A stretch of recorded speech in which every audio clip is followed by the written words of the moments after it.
It was a scramble for parents all across the province today as all 83,000 elementary school teachers walked off the job and on to the picket lines for the union's first ever province-wide one-day strike.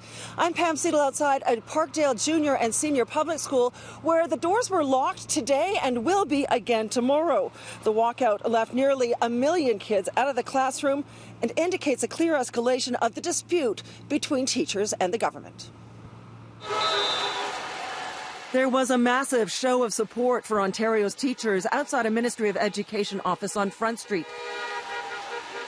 Hundreds of teachers and others picketed for blocks on both sides of the street. This is what a union looks like. This is what democracy looks like. They chanted and played music in a high-energy demonstration. We have to be optimistic and we have to stay strong, and I feel that with this energy we'll boost, morale, because of course, ideally we don't want to be here. But we need to keep that message of positivity and optimism strong. We're doing this for the kids. We see what happens to the kids and we care about the kids. Teachers say there's been a lack of transparency and some dishonesty on the part of the Ford government during these negotiations.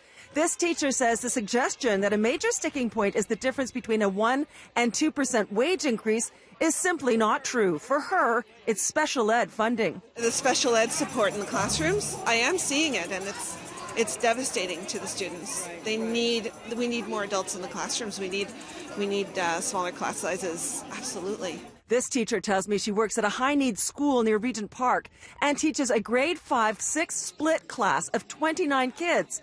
And about a dozen of them are special needs who have no support in the classroom.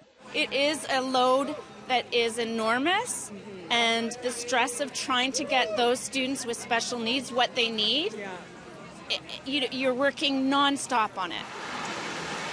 The Elementary Teachers Federation of Ontario is, of course, not the only teachers' union in dispute with the province. All four are without a contract and are staging job action. In ETFO's case, there are rotating strikes this week and next, with a second province-wide walkout planned for next Tuesday unless there's a resolution. But right now, after negotiations broke down last week, there are no new talks planned. The reality is this government is making deep cuts to publicly funded education. They're not prepared to make investments in the future of education and students in this province, and that's why our 83,000 members are doing what we're doing.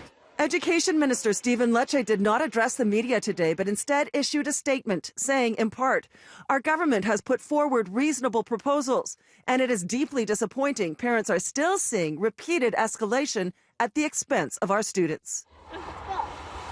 Meanwhile, parents took the situation in stride and used the day off for some imposed leisure time. It's my pleasure to play with my kids, right? It's not a problem for us, so we enjoy the day and snow. You don't feel like you're losing patience with it all? A little bit, but again, I'm voting for the teachers 100%.